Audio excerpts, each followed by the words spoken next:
morning. Hi, good morning. I'm Bridget. And this is Alyssa. And this is Flickin' Beans. Welcome back. Thank you very much. Alyssa. I'm happy to be back. You brought beans, but not the kind we're used to. That's right. I brought the musical fruit beans. This week's beans are the Great Northern beans, I believe. Uh-huh. Yeah. A friend of mine made some white chicken chili, and he brags about it all the time and offered me some. I took him up on it. And I knew that since you were on your chicken journey, you're getting back into the meat, that maybe you would like to try it. And we did. It was really delicious. Why do they call the beans great? Because they're not great. I don't know. Maybe because they're big. Where is the Great North? Up there. Maybe Canada. Oh, that's why they have no color, because there's no sun. That's true. Yeah. It's from that portion of Alaska with 6 months of darkness, right? I was going to tell you, I have a real problem cooking chicken since I started eating meat. What's the problem? It's dry. Because you're overcooking it. You're afraid. I'm afraid. Do you have a meat thermometer? No. It doesn't have to be a meat thermometer. It could just be any type of cooking kitchen thermometer. You just need to temp it. It needs to be at 165. That's your chicken temp, and you won't get sick. When you're cooking it, also, it will, I don't know how to describe it. Like, this is how, as a chef, you would... Right now, she's... squeezing the web between my thumb and index finger. So there's a doneness. Like, there's rare, medium, well. Okay? I remember that from beef. I don't think I saw that. Or from cooking beef. What is it? Beef a movie? I don't know. I was thinking for a second. Wait, beef is a show. It is? Yes, there's a star. She's an Asian lady. I haven't watched it, but I like the idea of an angry woman, and it's called Beef. Oh, it's a movie on Netflix, isn't it? There's like a car accident or something. I don't know. I'm going to look that up quick because I know it's a dramedy, and it has Ali Wong. And then Stephen Yen, who was in The Walking Dead, Glenn, and then he died. Terrible death. I didn't want Glenn to die. Thinking, when I walked by my painting of Rick Grimes, yep. I was like, God, that is a screenshot from episode 1, season 1. And I was like, back when it was good. Back when it was really good. Yeah. It got weird and I didn't like it anymore. Like season 3, I was really out of it. And then I was just annoyed. I couldn't keep up with all the side groups. Did Rick ever come back? Was it all a coma? Fever dream? Like I don't know. Lost? I never finished. Yeah, I never finished watching it. I couldn't. I got no. Okay. I was just over it. Okay, me too. So I don't know how it ends, and that's I fine. don't even have that channel anymore. That's fine. Yeah, I had to pay for it. Fuck Sling. Sponsor us. All right. Well, this week, the movie we watched is Zodiac, filmed in 2007, directed by David Fincher, who had some classics like Fight Club. Oh, okay. Gone Girl, Girl with the Dragon Tattoo, not the original Swedish one. Did you say Barn Girl? Gone Girl. Oh. Heifer is the lead character in that one. And then Girl with the Dragon Tattoo, which was from a book. Do you know that book series? No. You should read it. I never saw the movie either. Well, you should read it. Okay. Maybe that'll be the next one that we cover together. I don't know. That's really dark and intense. Sweet. Right. But you should read the book. It's really good. It's a trilogy. Anyway, super good. So those were some really great films. He's an iconic director. What I had read was some trauma from his childhood kind of sparked the obsession with Zodiac, which as it stands today is unsolved. Right. Like, who is Zodiac? Do you think he's still alive? No. Because that was in what year? Like the 70s? Yes, the late 60s and 70s. The Google tells me that, as I asked for a short summary because I can be long-winded. So they said that it follows journalists and detectives obsessed with identifying the real-life Zodiac Killer whose cryptic letters and unsolved murders terrorized Northern California in the late 60s and 70s, slowly consuming the investigators' lives without delivering definitive closure. And that's true. Like, that's what this... It's a slow burn and then nothing. Yeah. Yeah.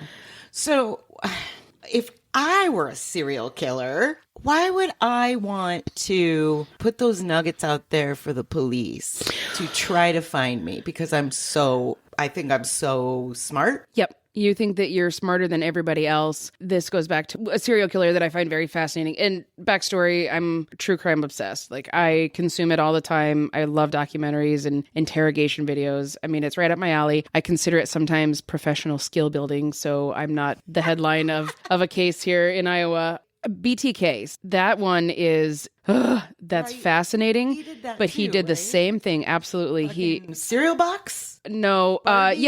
there was a cereal box, and then he put a note and was like, "Dear police, can a floppy disk be traced?" Idiot. And then they were like, he's like, "Please respond in the newspaper." So they put in an ad, said whatever to tell him that it wasn't, and then it got traced back to him. Everybody should know that the Yeah. police are allowed to lie to you. Mm-hmm. Are they allowed to lie at you in that situation or just in the interrogation room?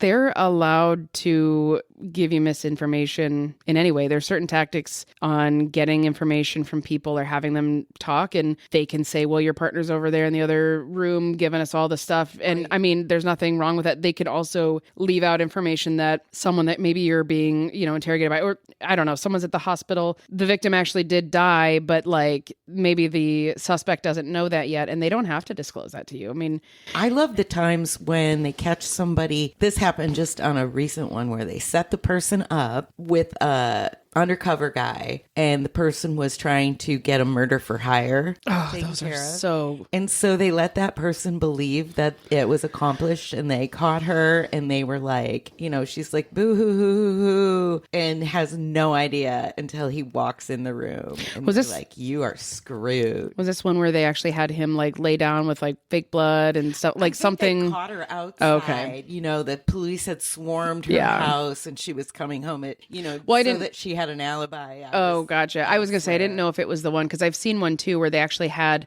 act as if they were dead and took photos and stuff, and they were like, "Here, I yeah." remember that one too. Gosh, it's crazy. I like watching interrogation videos and just I don't know. I'm fascinated by people because I don't know how you could do the things that they have done. Right. And I think there's always that chance that I'm going to listen to it and we're going to find that clue, that gene, we're going to discover it or something, like to figure it out. But it's not, you're either born that way, you could be made that way. Like that's the difference between psychopaths and sociopaths. Right. And we're never going to know, but I still want to find out. Right. Maybe.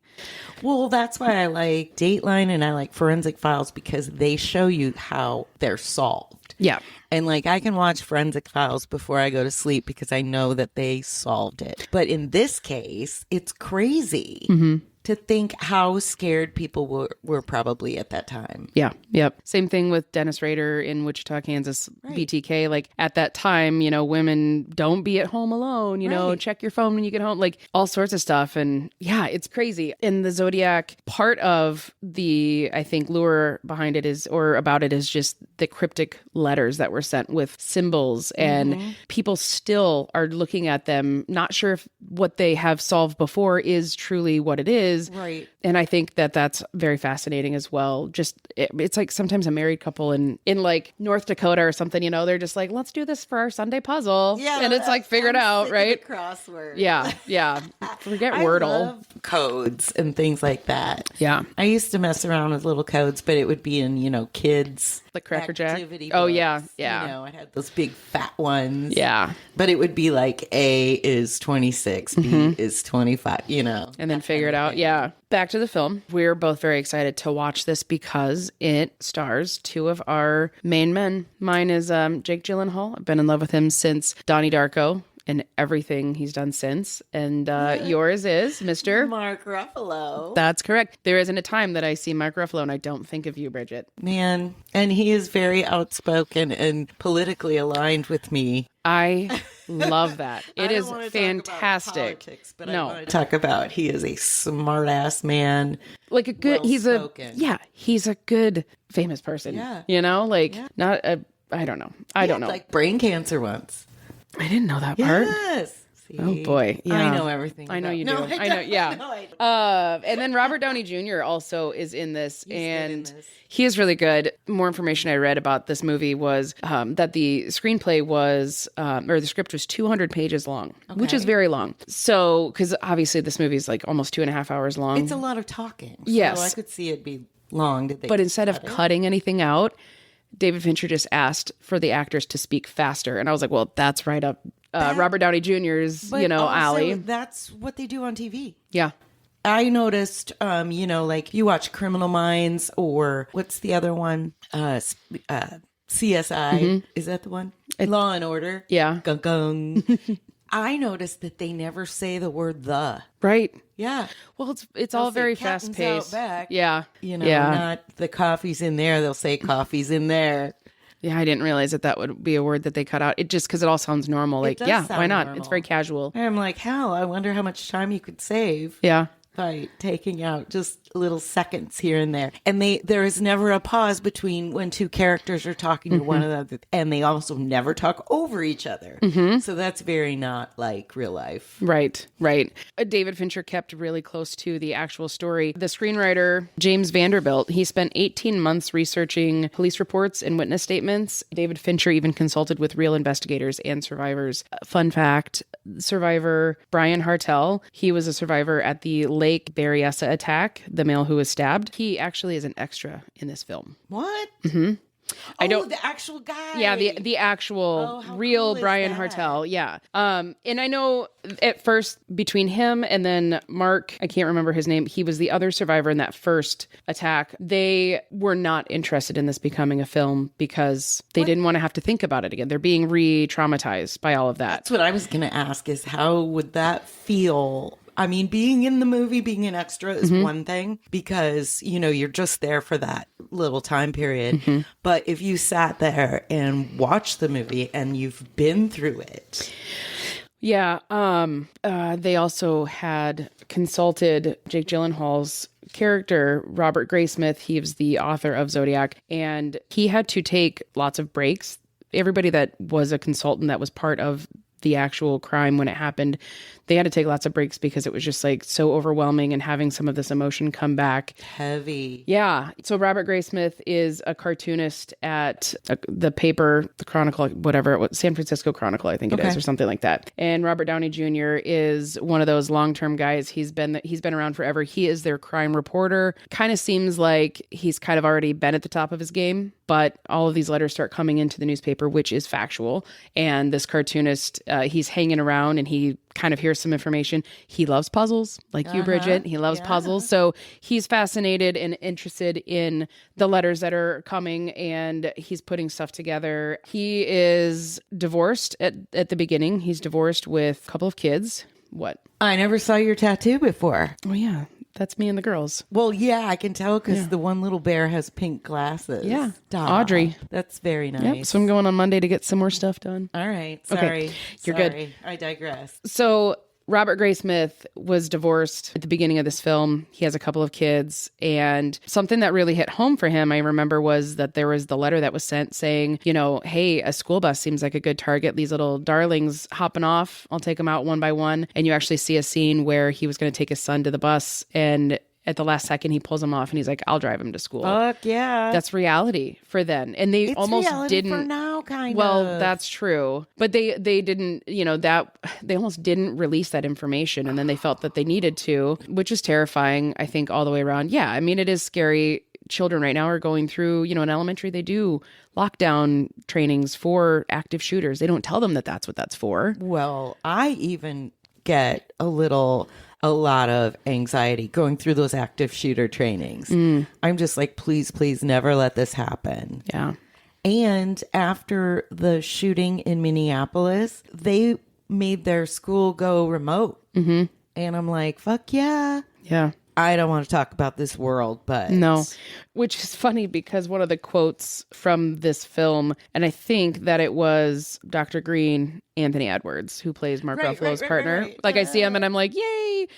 I think it was him when they were kind of like, I don't believe this. And he was like, well, do you know how I know it's real? Because I saw it on TV. When now we can't trust anything that we see on TV or the internet, but that's the way that like it was for them back then. It's just insane how flipped it is. Askew, I think. Yeah. Everything is. Yeah. This really does show, and I think it does a good job of having you understand that some of these cases can really consume the people who are working on them. And this does not only consume, you know, the detectives' lives, but also Robert Graysmith. I mean, he's a cartoonist, but he is consumed by trying to figure this out, so much so that through the film, he does get remarried. He goes on a date with Chloe Sevigny or whatever. I saw her and was like, ugh. I don't know. Anyway, personal opinion. An acquired taste. I guess. She's very smart. I know. She's like genius. That's level great. Smart. That's great. But I see your face on my TV and I'm like, I'll pass. Well, if it makes you feel Unsubscribe. any better, a weird doctor on American Horror Story cut her legs off. yeah. No, yeah. I got lost there for a second. I know. That was really an aside. That was another side quest. That's okay. We can digress. Yeah, we can. So he marries her. They go on a date and he marries her later, but his marriage deteriorates because of his being Obsession. so obsessed. And I can understand that. I mean, there are some cases at work that sometimes I think about a lot at home. And maybe there's some sleuthing, that I'm looking at, just curiosity, but also something is kind of sticking with you that you're like, I feel like I could figure this out. I could It would find be something. kind of cool to be a cold case detective, but at the same time, it would be so frustrating because how many people have looked at it before? I know 2 of the cold case guys from the Are they Iowa cute? AG's office. No, one of them, I call him Bestie Chad and then Uncle Steve. And they're some of the coolest guys, and just knowing the stuff that sometimes it's just time. That you need to have a break from that, and some of time from the original people thinking, constantly about it. And it's interesting. They get to kind of go back in time, but then also with fresh eyes and putting it together a little bit differently, maybe. Plus, when it's that old, there were times when obviously you didn't have DNA and then you didn't have mitochondrial DNA and you didn't have 21 and me. Yep. 23 and me and 23. Ancestry. Yeah. You right. Brain cells. But there are also the cases where older cases where people, they thought to collect that. They're like, there may be something. And I know that was one of the clues they had eventually. So there is a suspect, and it's Arthur Lee. And he seems good for it, right? He's wearing a watch that is Zodiac brand, which has the same symbol that was on the letters. Letters stopped being written when he was in prison for, I think it was, sexual assault, rape, or something like that. But he was convicted and sent away. And then letters happened to come again once he was released. And when they're talking about, how suspects want to involve themselves in the case, stay close to it. He's like, hey, have you gotten any leads? Well, he's the one who wrote a letter to the investigator, Dave Tashi, and he was like, hey, if there's anything I can do, let me know. He's the only person that did. I mean, just like That a lot of always things. points to Yeah. you.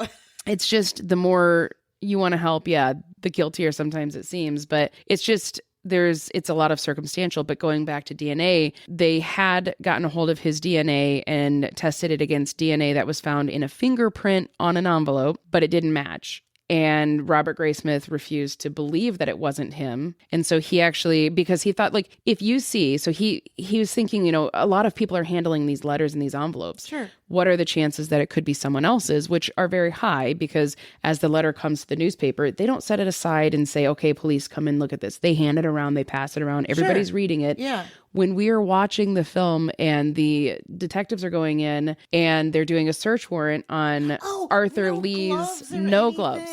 They're they're doing a search warrant on his trailer. They don't go in with guns drawn. They don't, but they're pulling guns out of the cabinet with bare hands. And that's the first thing I thought was just like, contamination now. They didn't know. They didn't know. They didn't know. And now we have APHIS. Mm-hmm. So if you have been arrested and convicted of a felony, it's required. That's what's required then. But then there can still be search warrants to collect DNA to test it against something else. And maybe you're not the suspect, but now it's on file. Right. And mine, I'm happy to do the genealogy stuff. I think it's fun. I think I do the ancestry DNA. Sponsor us. But I get people are like, well, it's going to be out there. Here's the thing. I'm not that interesting. And if I have a family member who turns out to be wanted for something, you're going to be like, fuck yeah. Sorry, third cousin twice removed. I don't even know. you go around for guess what? I mean, that's how they caught the Golden State Killer. Right. Robert D'Angelo. Come on. Even. It's insane how far it can go. And I know I don't know. Some people don't want to do it, but yes, I'll spit in all those cups. I'll swab my cheek. Spit in all those cups. It's not as easy as it sounds. I tried to do it for COVID once, and I couldn't make spit. Yeah.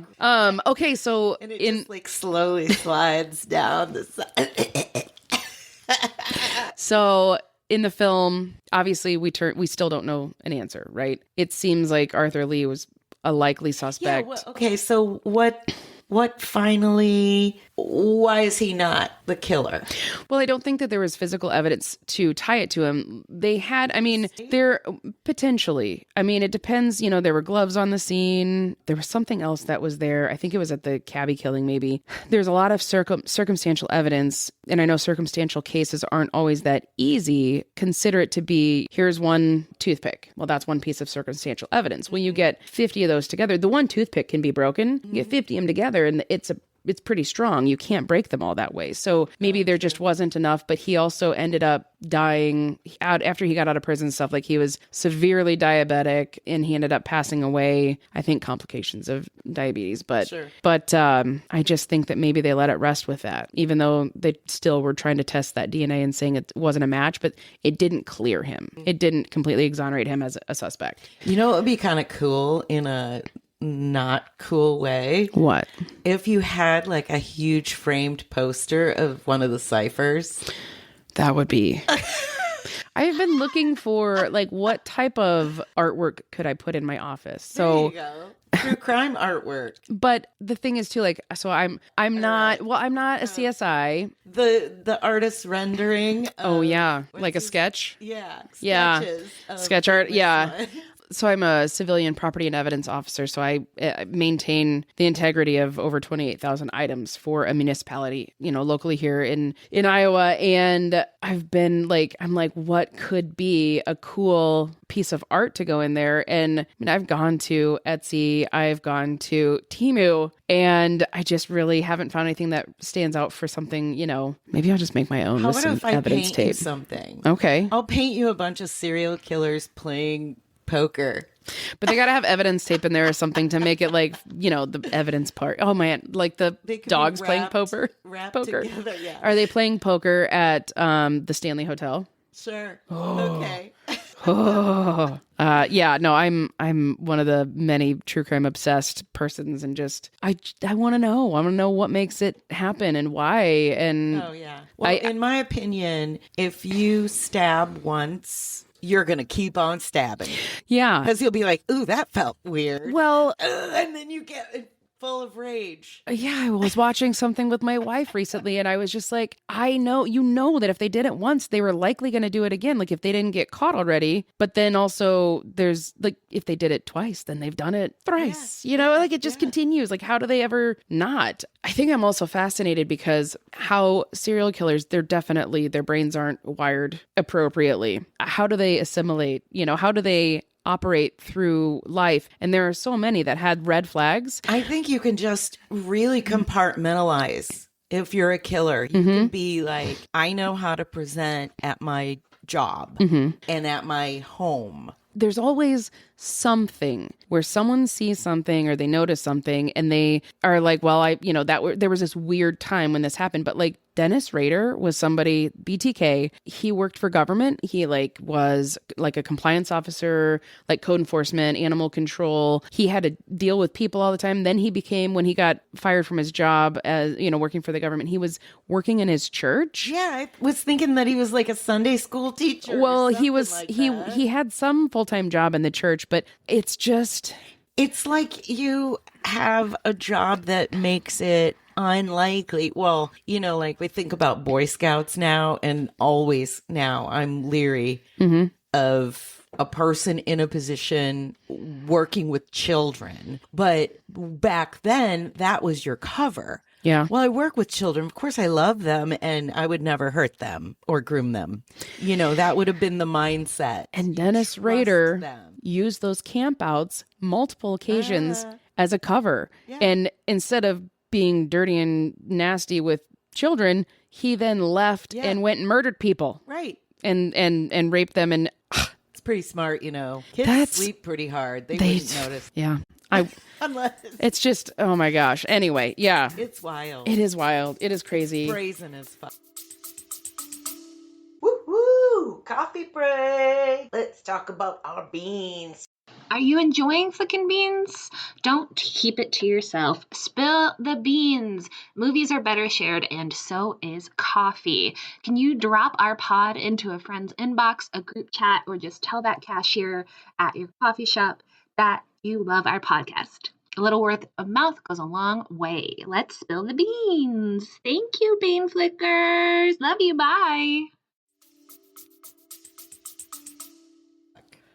So yeah, I'd have to say that this film too, it was like you said, slow burn. But what I also noticed was there wasn't a lot of music telling me how I should feel next. Oh, that's you know, good. I didn't notice that there was a lot of like suspenseful music where you're like, oh gosh, something's gonna happen. I think that the actors did a great job with their facial expressions and just reading that, and you know, specific camera pans and the lighting and all that. Like, I just think it was really well done. It was a slow burn at the beginning, and I was thinking of it going like, I remember watching this early on when it came out. I thought it was great, and now I'm like kind of bored. You know, what's this over here? And then I'm watching some more, and I'm like, it's fascinating to see it differently and be thinking about it from the way that I normally see other movies.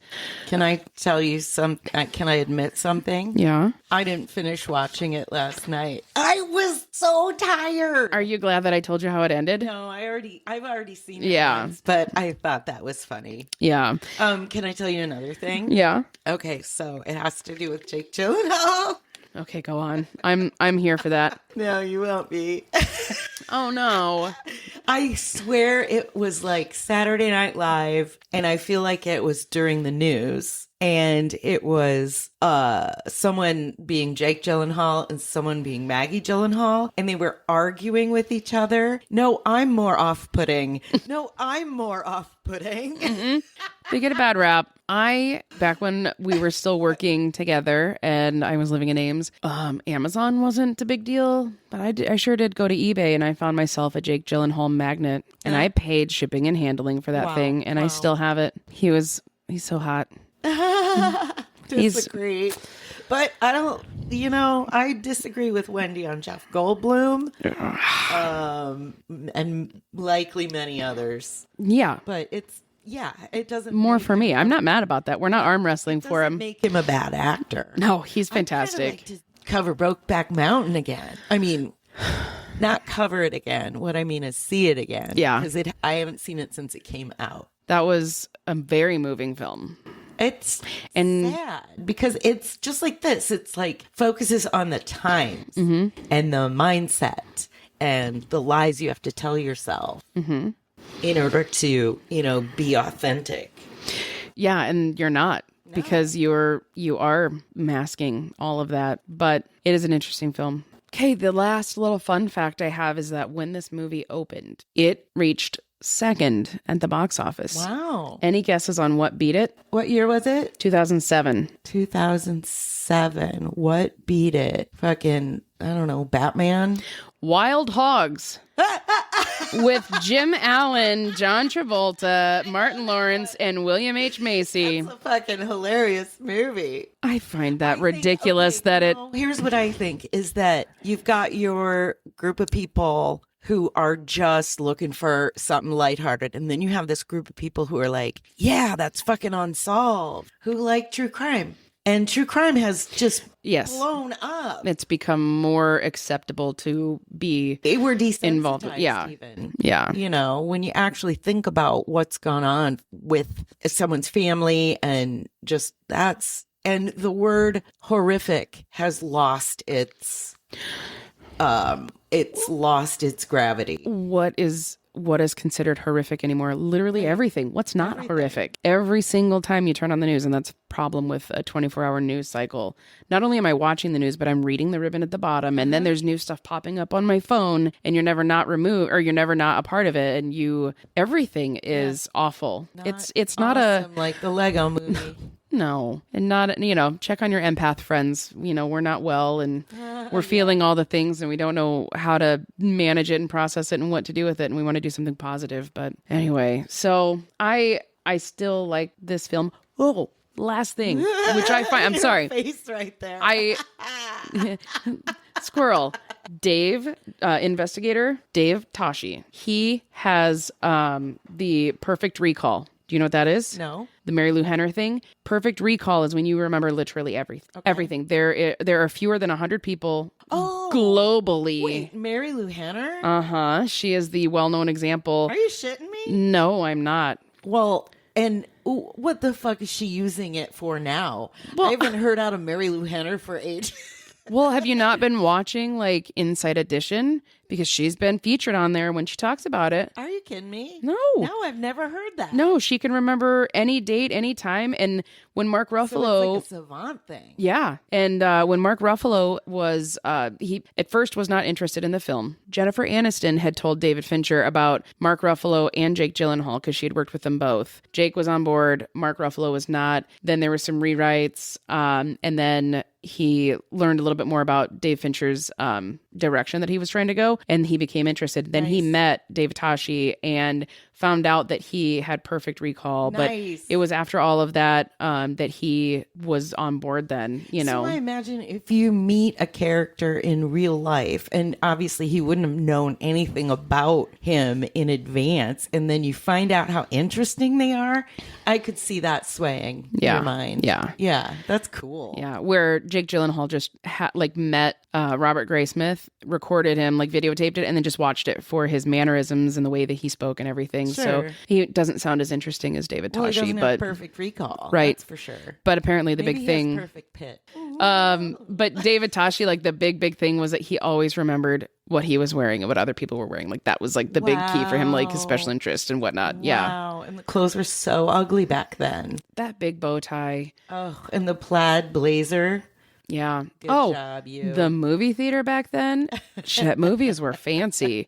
Yeah, that was like a big deal. People went to see movies together, and the lobbies were so fancy. Oh, And they certainly didn't eat burgers. what a time to be alive. Yep. No. They didn't have a butter station. No, they didn't get beer served to them at their seats. I mean, it was probably more like, like just having a glass of wine in the lobby while you wait for your show to come on.